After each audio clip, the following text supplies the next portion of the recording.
Well, this week I'm with Vickie Barker, who of course we all know from church, for those of us who are part of the Romsey congregation. And Vickie, I wonder if you could tell us your job and where it all happens. So I'm a doctor. I'm trained as a physician, as a consultant dermatologist, and that's what I do.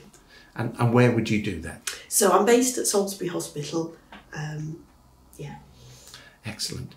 And does that job, for those of us who don't know how consultants work, is that mainly meeting people one-to-one to deal with their particular issue?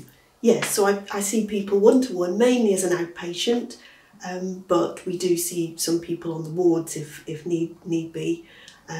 So I see patients of all ages, from birth to old people of older age, all with different skin complaints, and that can range from skin cancers to inflammatory skin conditions such as eczema and psoriasis, and also sort of teenagers with acne and lots of other things as well. Yeah. Some of those patients, I guess, must be quite agitated by the time they get to see you. Sometimes they're relieved because they have actually got their hospital appointment, and often they've been desperately waiting, because skin problems do have a lot of psychological impact on people, because it's the way we present ourselves to the world. And do you heal them? We can heal certain things. We can cure certain types of skin cancer, but a lot of dermatology is management of chronic disease, which I find interesting as well. And how do people respond to that? Because I imagine, I'm thinking of, if I turn up to see a consultant, I want to know that they fix me. How do people come to you and present in that way? Well, I think it's useful to see when you see a consultant or a doctor who knows about the skin disease to first of all be told what it is, because a lot of the time people aren't sure what they have, and then I think it's important to be really honest with people. What is it likely to be? Are we able to get things better? Which a lot of the time we are, but I think a lot of the time I try and manage people's expectations, give realistic expectations, whether something's going to go away completely or whether this is something they may have to live with for the rest of their life, which is often the case with something like psoriasis. But there are treatments that we can do to make things easier, and to also introduce patients to support groups and online forums and things like that, so they have somebody else who's going through a similar experience as well. And those of us at Romsey know you as part of the church. Does your faith give you a particular take on how you deal with people? I think it does, definitely. I think it helps us to see people as individuals and try and help them in an individualistic way.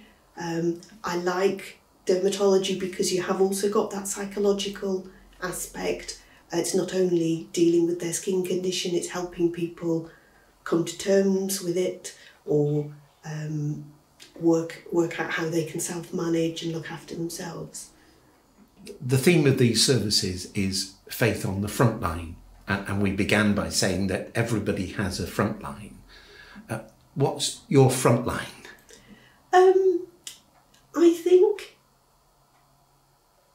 just meeting people and perhaps approaching them differently, or listening to them and their actual concerns, perhaps in a deeper way than other people perhaps do, and also addressing the issues and potentially the emotional, psychological issues as well. Treating them as a whole person is really important, and I think showing that empathy and being alongside the person as well as treating their skin disease is important. But that is something that everybody can do.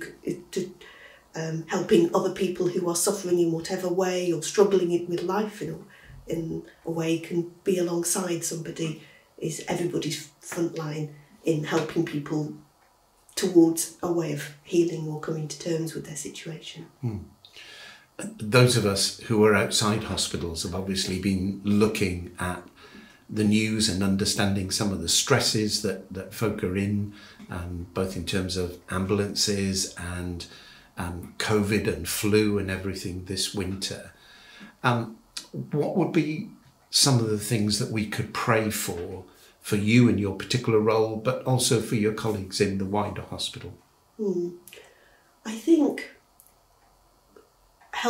praying for healthcare professionals with the constant stream of more people to look after, with limited resources, knowing it can sometimes sort of feel relentless and you're making a little difference here, but then there's a big flood coming in, I think can sometimes be very overwhelming, and praying that people can feel not overwhelmed in their job, and also that healthcare professionals perhaps can switch off when they get home and be able to revitalise themselves, because stress and all those issues and being overworked is a terrible situation to be in, and doesn't help people care for people. Yeah. Well, we are extremely grateful that there are people like you for when we have that particular need. So, Vickie, thank you. Really helpful conversation. Thank you.